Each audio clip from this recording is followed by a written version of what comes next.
you are aware of what this is, but just for those of you who are maybe joining us to just learn about something new or to know about, have concerns about someone, this is just basically to ensure that we're all on the same page. So dementia is a neurodegenerative condition. It progresses and is characterized by a gradual and progressive loss in all aspects of intellectual functioning. So the most common symptom that people associate with dementia is a loss of memory and forgetfulness. But a person's over time begins to lose their capacity to learn new information.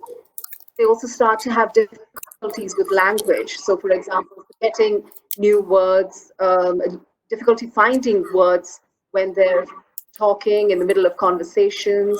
They may appear that they're lost, losing track of conversations, or they may try to mask these kind of symptoms by withdrawing themselves from social interaction.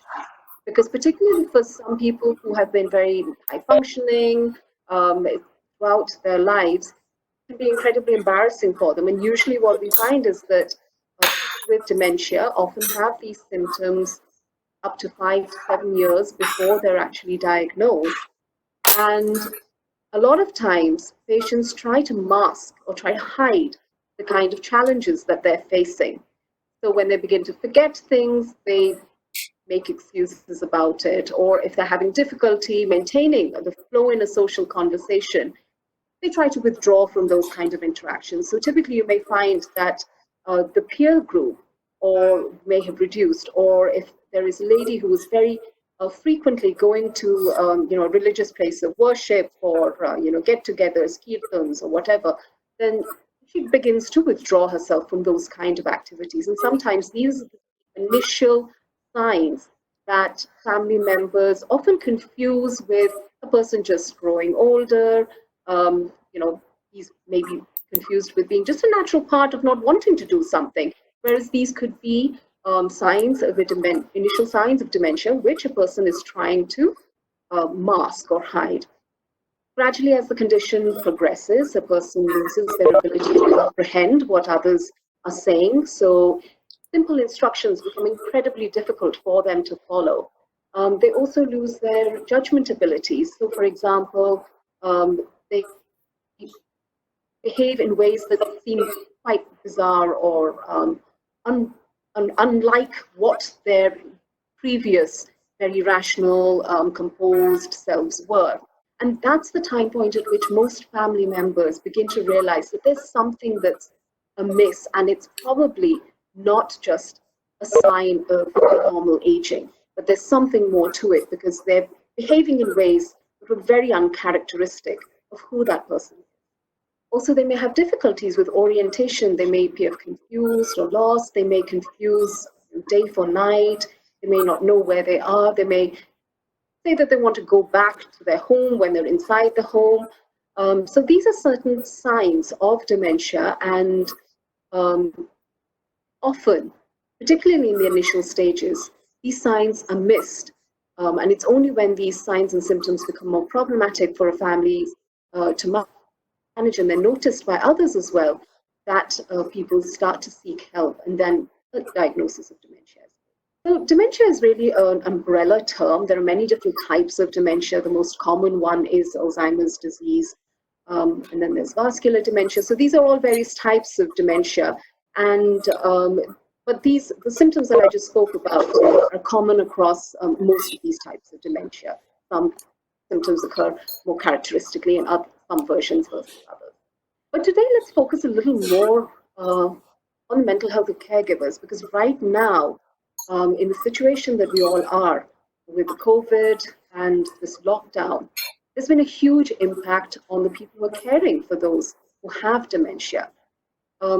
Most of the care that is provided in India is by family members. We know that many family members have had to make very significant changes in their lives to provide care. Many women have had to give up jobs or reduce the kind of work that they were doing previously to care for a loved one with dementia. Many people have had to move houses, change their living arrangements and situations.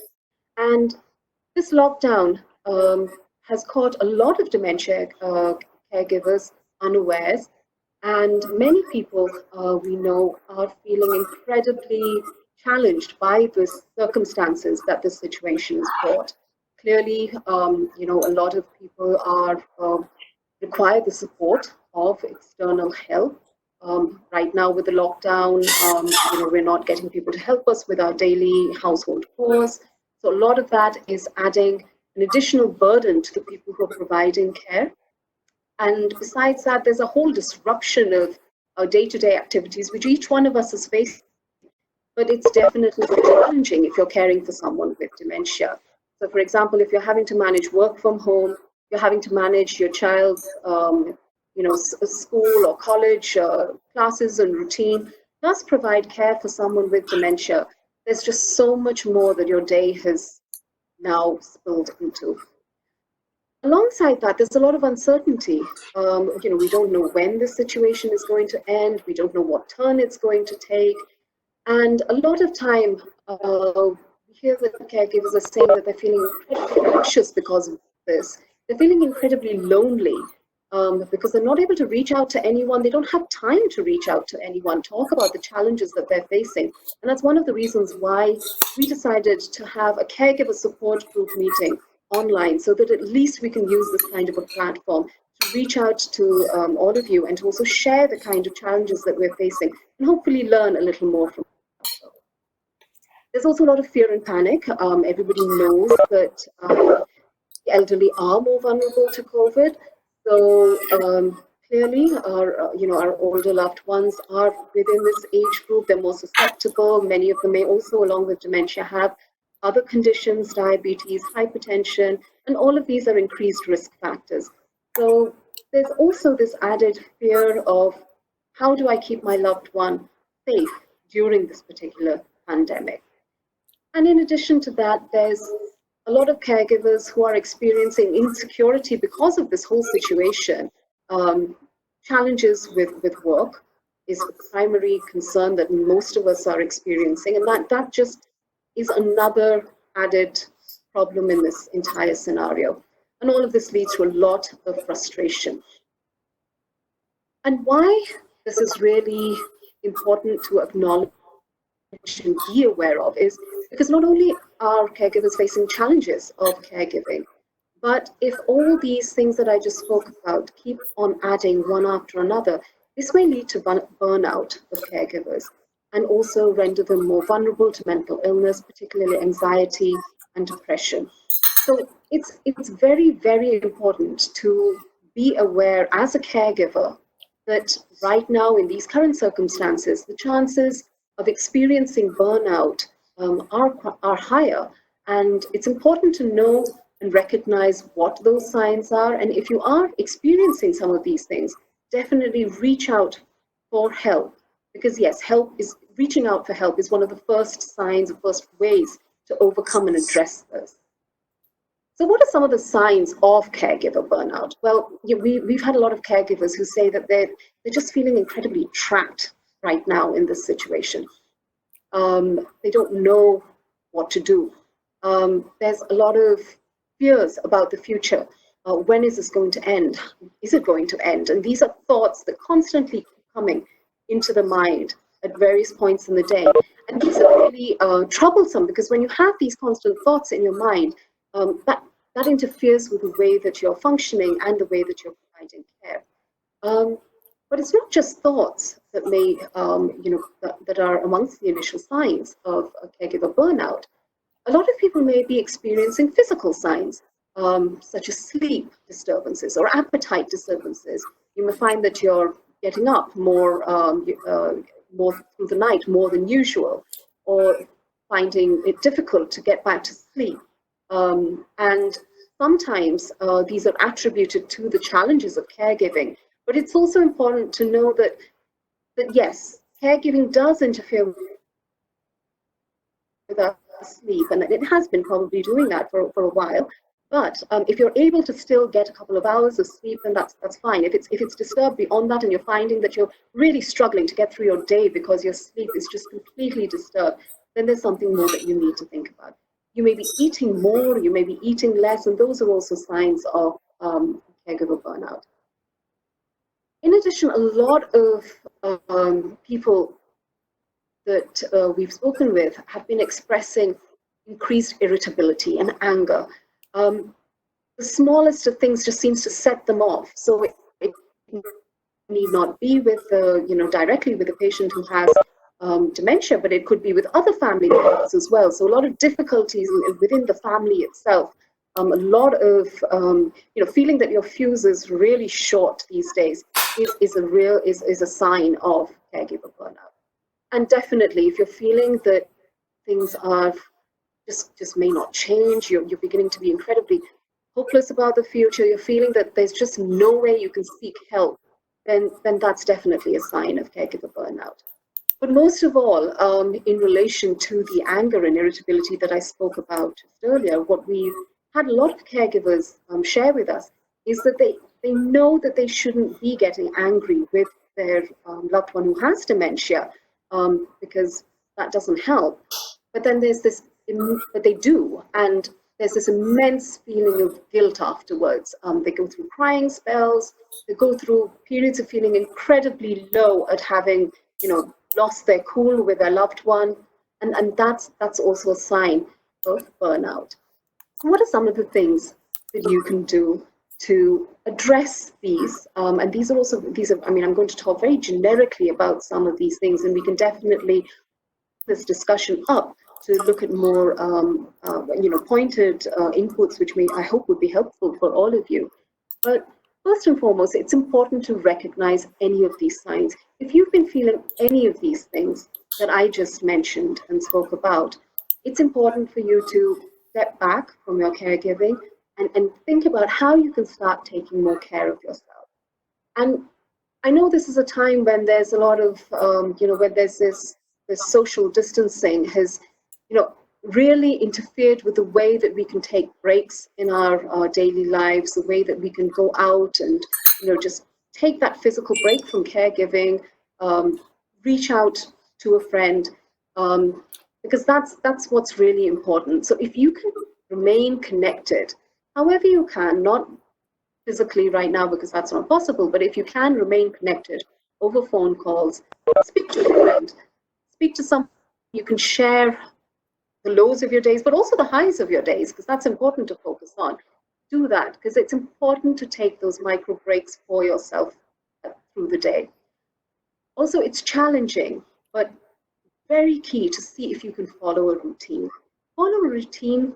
Try to set up a routine where you can incorporate activities that you need to do as part of caregiving, but also incorporate the various other things that we're having to deal with right now. So, for example, if that includes, managing your household chores, then how best can you manage those along with your caregiving responsibilities?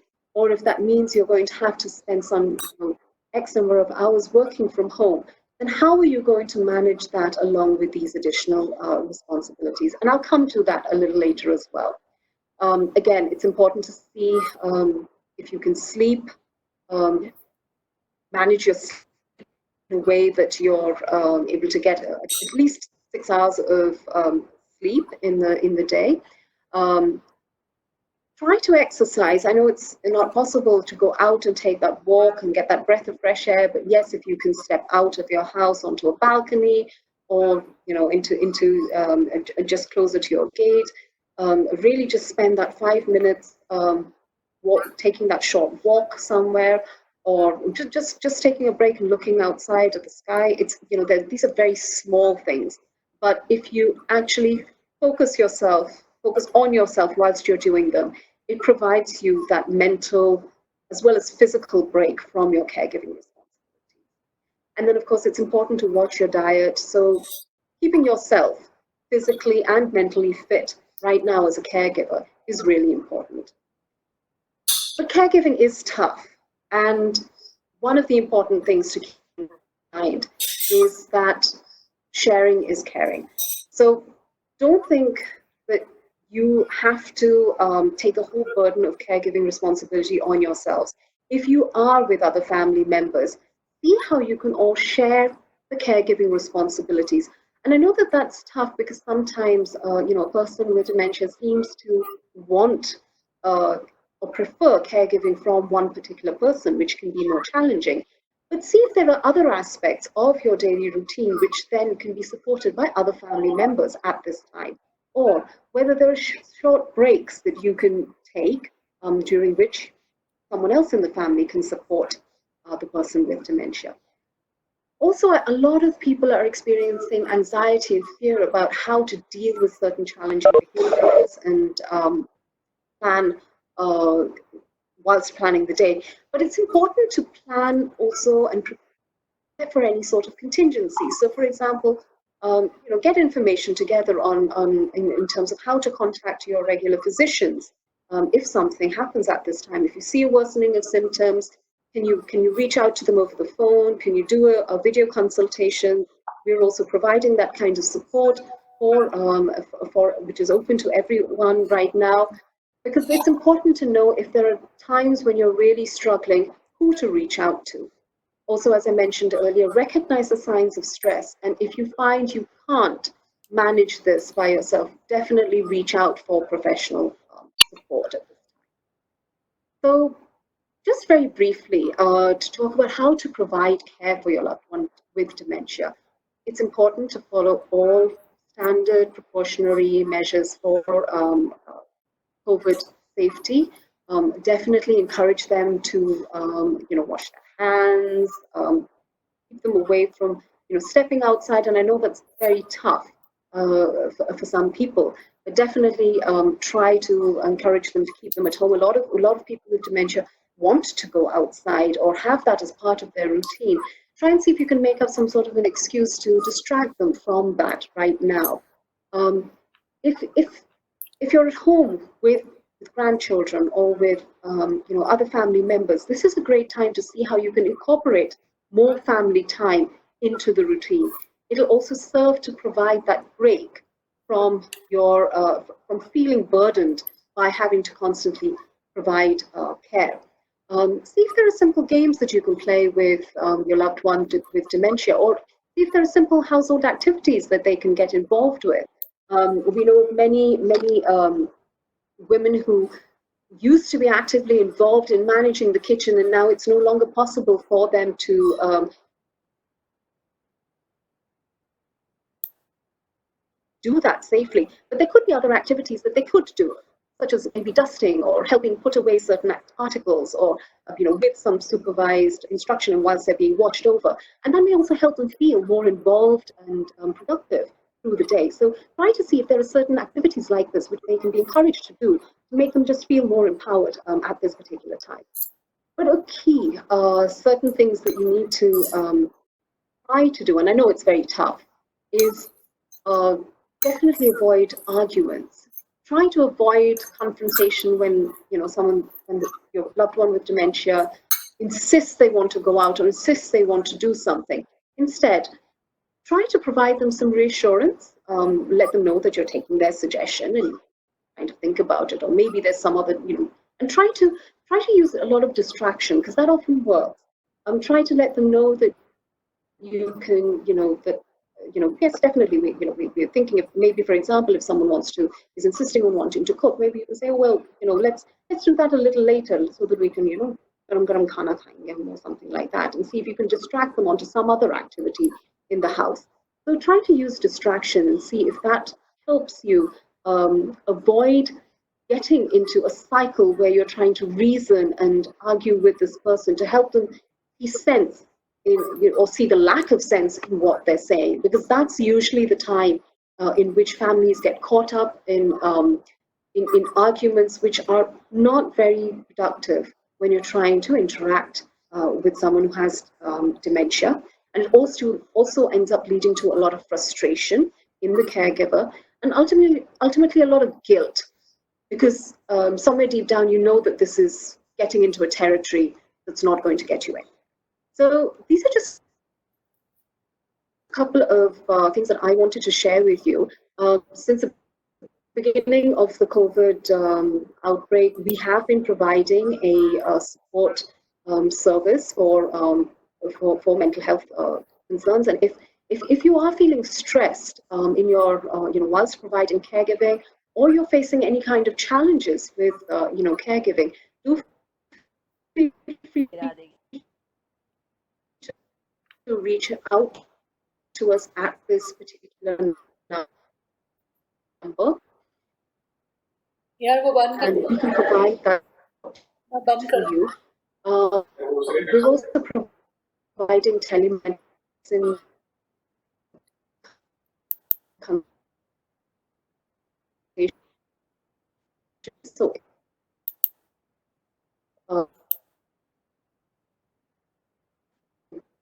बंद कर दो, मेरा चल नहीं रहा. Like to get any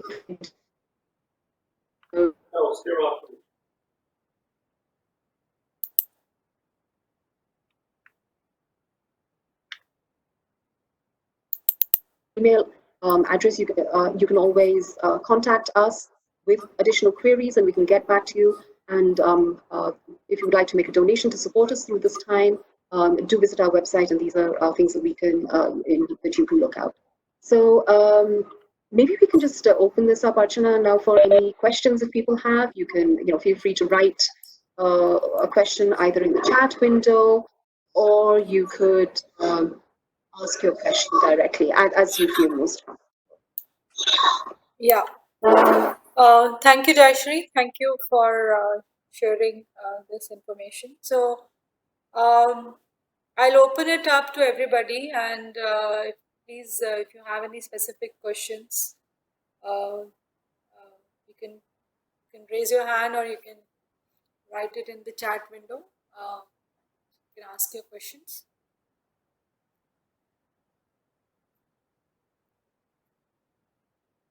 And so in the meantime, what Jayashree, yeah, sorry, somebody said something.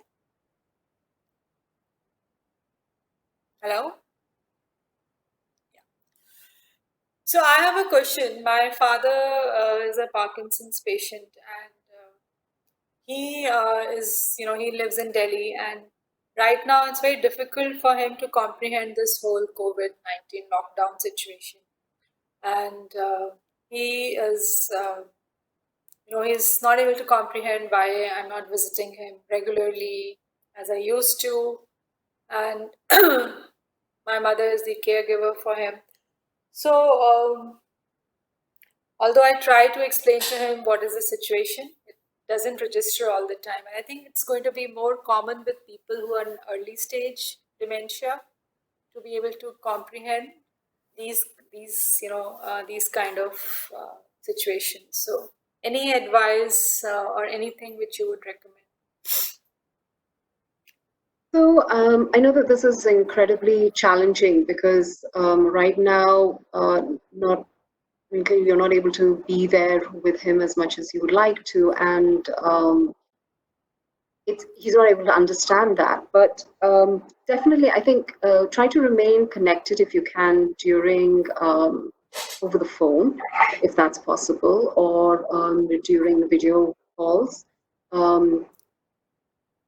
If try to introduce that as a way of remaining in touch, and also try to if he begins to insist too much on visiting and becomes incredibly flustered about it, try to just rather than saying that getting into a lot of details and providing information about the lockdown and why right now it's not possible for you to travel, or the risk that you may be putting him at or yourself at.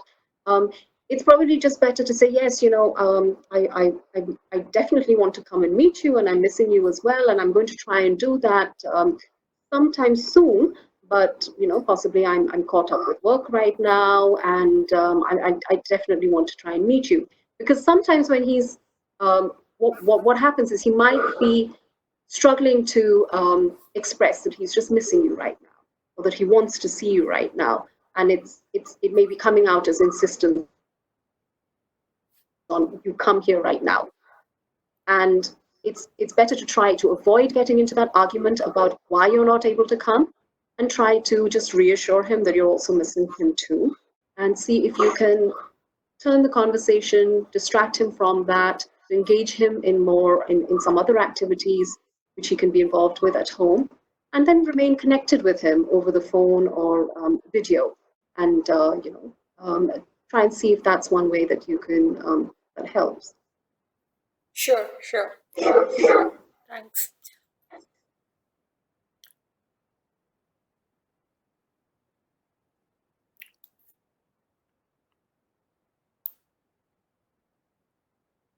So there's another question that we've got, which says about someone who has dementia and insists on getting her legs massaged through the day. And this is again something that happens very frequently because sometimes there may be some sort of pain or discomfort that she's experiencing. And I don't know how frequently she keeps asking for it, but it could be that it may be that she's trying to actually express that she's having pain or experiencing that pain, and that massage is actually giving her that relief. Right. Okay. So about 10 times in a day. So that's quite frequent. It's important to just check if there's anything that you could do to help with that pain. Because if there's definitely a pain, then this probably seems to be her way of saying that this is hurting me, and I'm getting some relief from this pain, right? So it's important to see if you can try to distract her with something else. Definitely do the massage, because clearly if there is pain, that's helping her. But see if you can also introduce some other activities that may help distract her from the pain that she's experiencing. So maybe, I don't know if, as a family, you could sit down, try to get some, see if there's some other activities that she could focus on, maybe some other TV that she can watch, or she could listen to some music. So maybe do the massage, but then try to get her engaged in some other activity for some time, and let her know that you'll do the massage again. But there are other activities that you could try to incorporate. But definitely, I'd suggest reach out to your physician again and see if there are any other ways to help her with the pain, because it seems to me like that's what she's asking for relief from.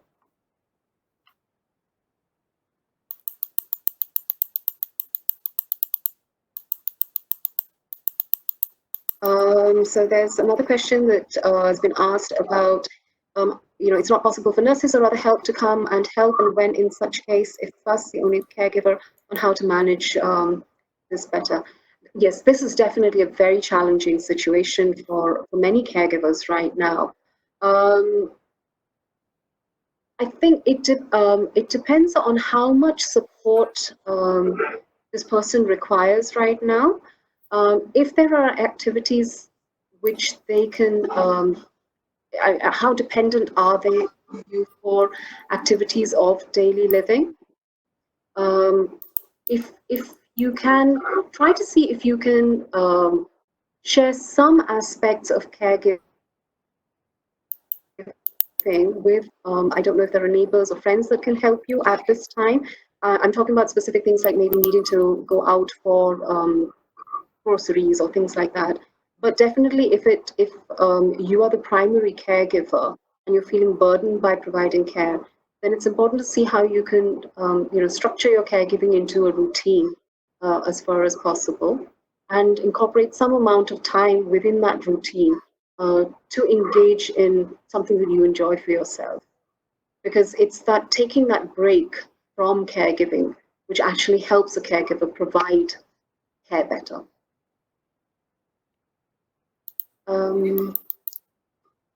There's another question on whether there are any Doppler studies to rule out neuropathology. Well, there's nothing which I don't know if there's, I don't know specifically about which are currently being done. We're not involved with any at Samvedna right now. My father is 82, has been behaving aggressively at times with family members, not sleeping at night since the last few days, and he doesn't listen to anyone sometimes. Okay.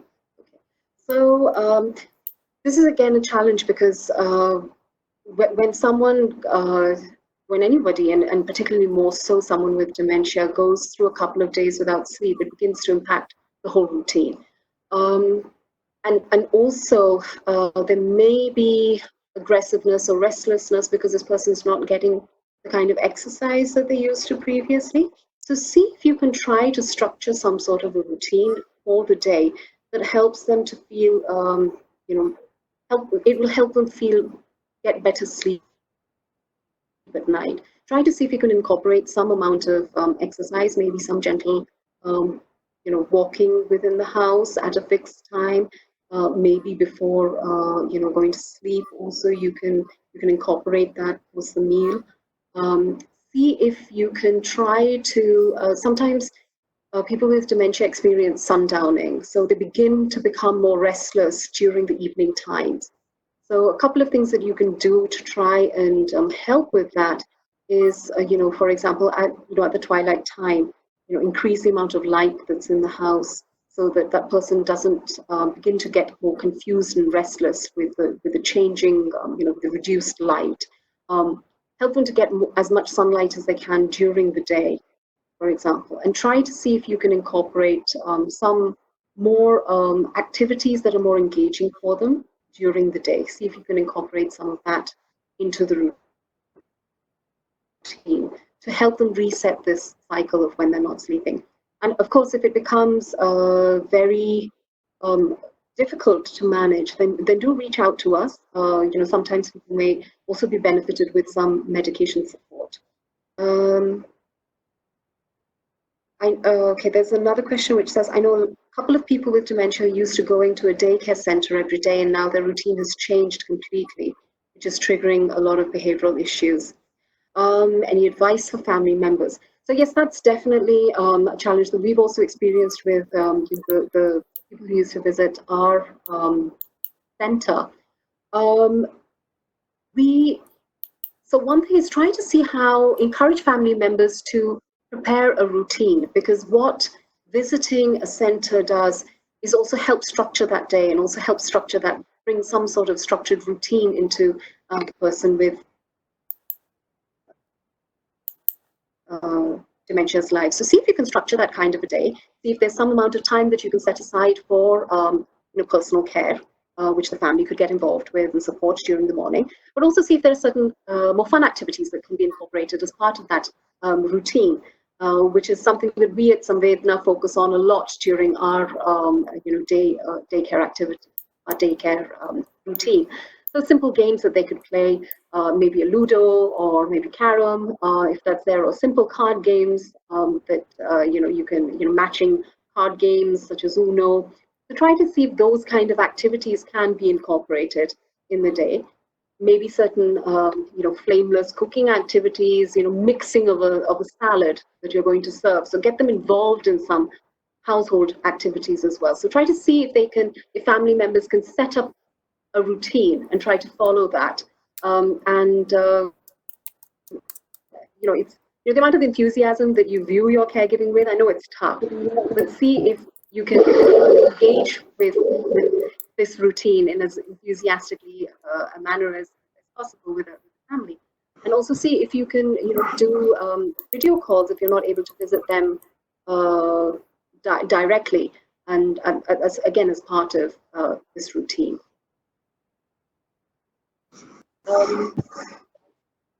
Is there someone who wants to ask a question? Somebody wants to speak, please raise your hand. We'll let you speak. I know that a lot of you are also managing a lot of these things at home as well. So even if you don't want to ask a question, but you want to share an experience that may help others provide care better, because it's great to learn from everyone's experiences. And please feel free to do that, or you can chat, in the chat window, you can type something that you've done, which you found helpful whilst managing care, and it would be great if we could share that with others as well.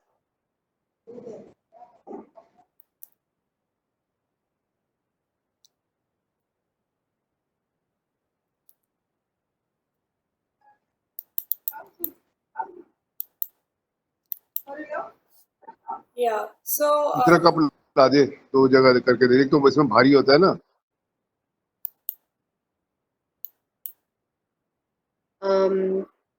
Sorry, Archana, I wasn't sure. I wasn't able to get that. Archana, were you? No, I think it was not meant for us. Probably not muted. Okay. I'll ask him if he wants to ask any questions. What about? I think music. Music is a good way to engage your family members at this point of time. In terms of calming them down. It works. I have tried it a couple of times. I think it works very well. Music, or just listening to some calm music. I mean, it's great to. This is a great time if you're with your family and your loved one with dementia, to actually know a little bit more about the things that they used to like. So maybe you could start with, as Archana was mentioning, just prepare a list of songs that they enjoy. These may be things that you can prepare that list and then play that through the day. That's one thing that, as Archana was mentioning, works really well to just keep someone with dementia calm through the day. It also works as a great distraction technique. For example, if they're getting agitated, wanting to do something, then sometimes playing music also helps to reduce that agitation level.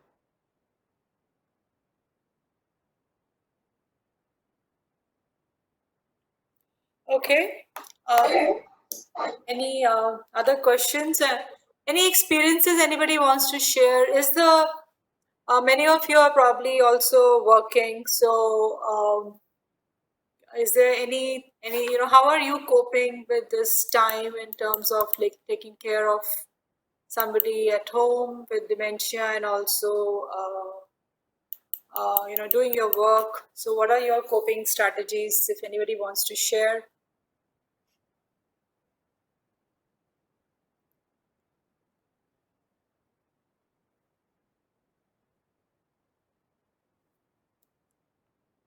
I hope I'm audible to everyone. Dementia. Yeah. Okay. Yeah. Yes. Sometimes seeing everyone at home also causes confusion. Very true. That is. I think the other thing which we have, we have clients currently who are living alone, and whom we are supporting them remotely through through video calls and phone calls. And Yes. yesterday, one of our care specialists, she shared that how using a headphone with a person with dementia can really get attention and get them to talk. Sorry, Jayashree, you were saying something. Sorry, I think I may have been facing some network issues. I definitely know. I think sometimes seeing everyone at home can definitely confuse person with dementia. We know that it can also be very confusing when they're experiencing disorientation with a lot of the family members around. So again, it's providing them some space is also important. Helping calm them is also important. So something like using music or giving them that time when they are only with the people that they see usually, and then maybe if there are children around, bringing them in and then saying that, we're having a party or they've just come to visit, can help kind of reduce some of those confusions as well.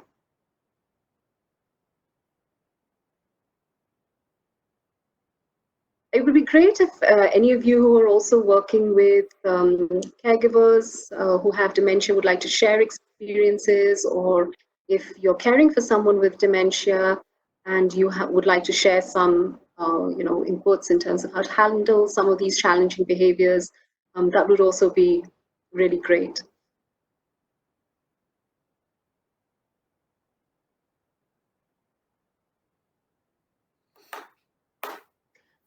Great. So that's a lovely suggestion. Again, very, very helpful. There's a suggestion to use old movies of their time, so that helps them remain in the past. And chanting also helps a lot. And that's a great activity to incorporate in a routine, as well as a great family activity that can be done. So I think that's a really great suggestion. So let me ask everybody, since I want this to be participative. So, is anybody facing issues of wandering? Since everybody is kind of cooped up in their apartments or homes. So, does anybody have this challenge that their family member wants to, wander off or like leave the house or go out? Any such challenges? Because I think in a lockdown, that is probably one of the biggest things. And the second thing is that how are, if there are anybody can share that if you have caregivers or attendants who are wearing masks, how are the family members reacting to that? Are they scared, or they're okay with it? It will be, these are the things which should really help other people also understand.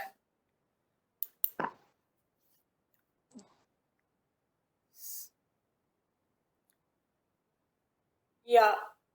Do you want to speak up? Okay. So I have a question, that how can we work with someone who has an issue with attention span?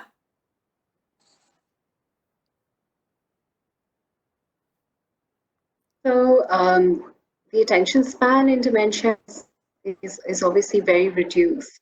But I think it's important to kind of, when you're working with them and doing activities through the day, keep very short activities.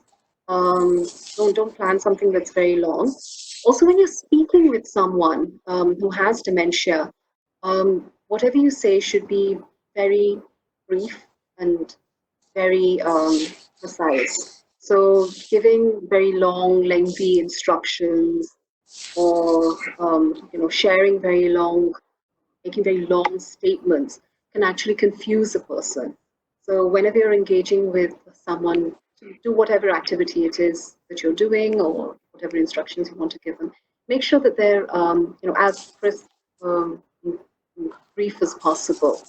Also, if they're appearing agitated, just one simple statement of reassurance can be very calming. So just saying something like, "I understand," or "Yes, you're," that's very interesting, or "हाँ, मुझे और बताओ," or "चलो ये करते हैं," some as a redirection statement, rather than going into a whole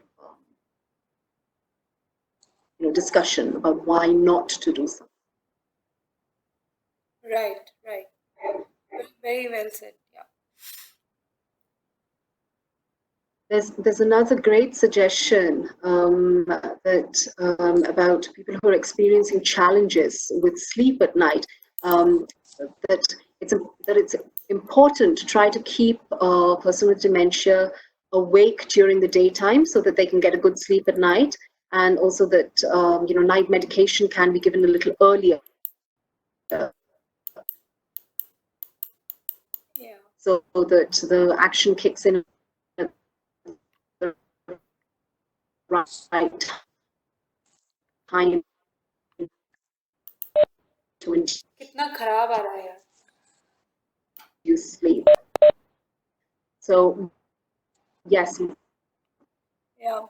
Jayashree, very, very, you can probably turn off your very video because I important think to keep bandwidth issue. in mind. And try to see, I know particularly for people who work and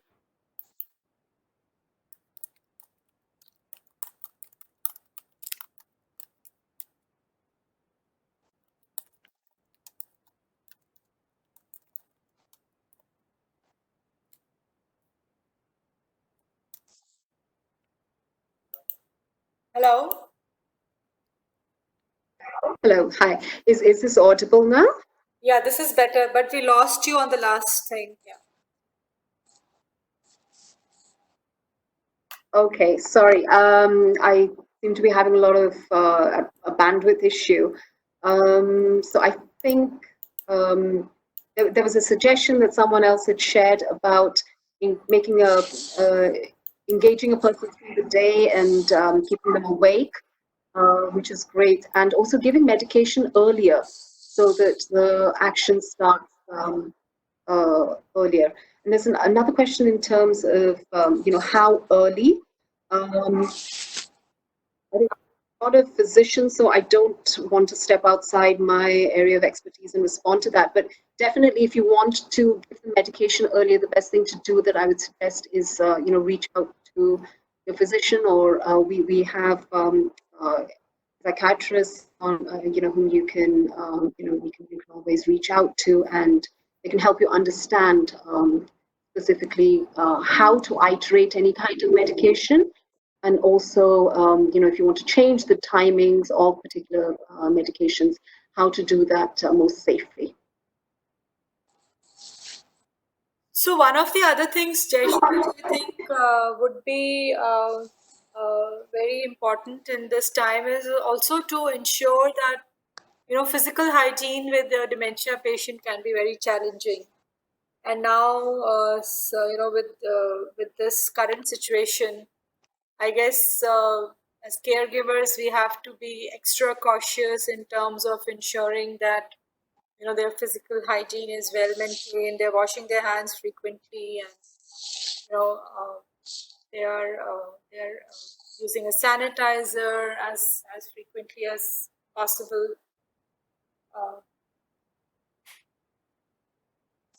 So, what do you think of that? Absolutely. I know a lot of caregivers are facing a challenge with helping patients maintain personal care. Patients refusing to bathe for many days, and that's also one big challenge. And one of the reasons, a lot of times, water becomes very confusing for patients with dementia, particularly in the more advanced stages, because it's something that's, they can't see very clearly, and it's just confusing. And it also appears as though they're sometimes scared of water. So, you can do certain things, like maybe if they refuse to bathe, try to at least encourage them to change their clothes every day. If it's not a full bath, encourage them to use a towel, do a wet sponge. But definitely, those are things that you can try to do. Also, if someone refuses to take a bath and says that I've just taken a bath, which also happens very frequently, try to avoid getting into a confrontation with them and saying that no, you haven't taken a bath, or this is some abuse, and forcing them to do it immediately at that time. Avoid that kind of confrontation. Instead, try to be very reassuring. Try to be very don't make maintaining personal care a big challenge. Try to introduce it more lightly and positively through the day. Try to see if there's one particular time when a person is more amenable to bathing, that might be the time at which you would want to incorporate it into the schedule. Need not necessarily be the morning hours if that's a time when they're not comfortable with it. And see if they're more comfortable with maintaining their, help getting support for their personal hygiene with any one particular family member versus others. Then you may have to share that kind of responsibility within the family.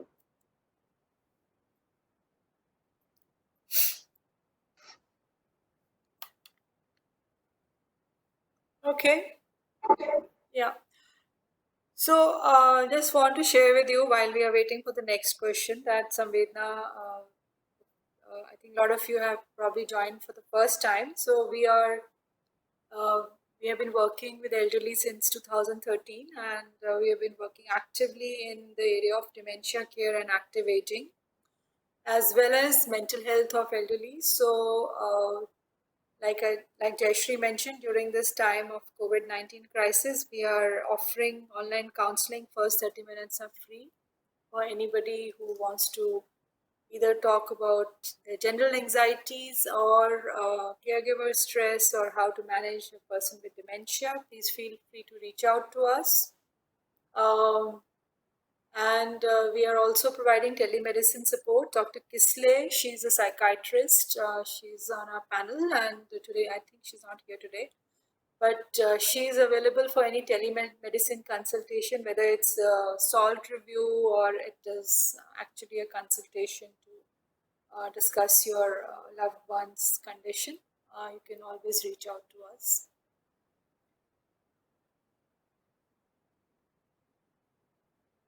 Okay, and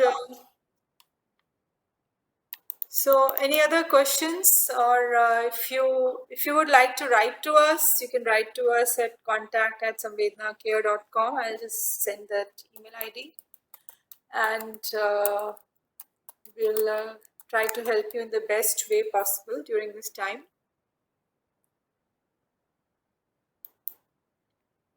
Also, feel free to share any suggestions or experiences that you've had with things that you found useful during this time, so that maybe some of the experiences that you've had whilst caregiving could benefit others who are providing care for dementia patients at this time.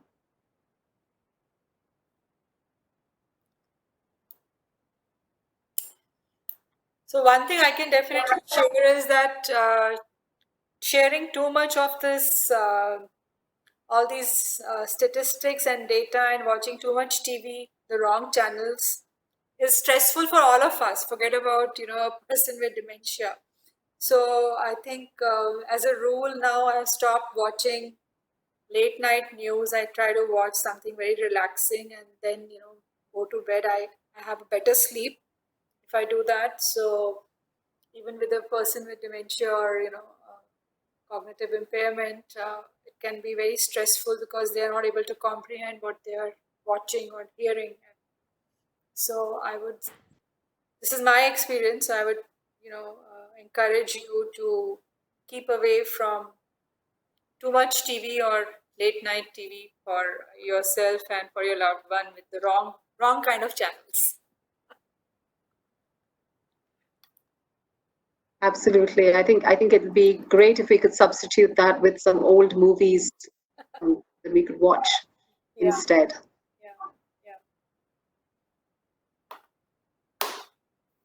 Okay, so if there are no more questions, then I think we'll call it a day today. And thank you all for joining. And please feel free to write back to us with any suggestions on how you would like to have any further meetings like these, or any other formats you would suggest. We would be very happy to incorporate that.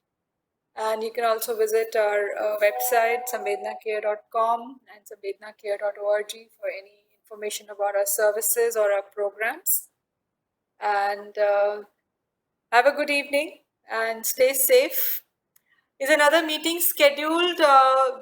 We not as of now immediately, but if there is a requirement, people, are wanting a meeting, we will definitely plan for it.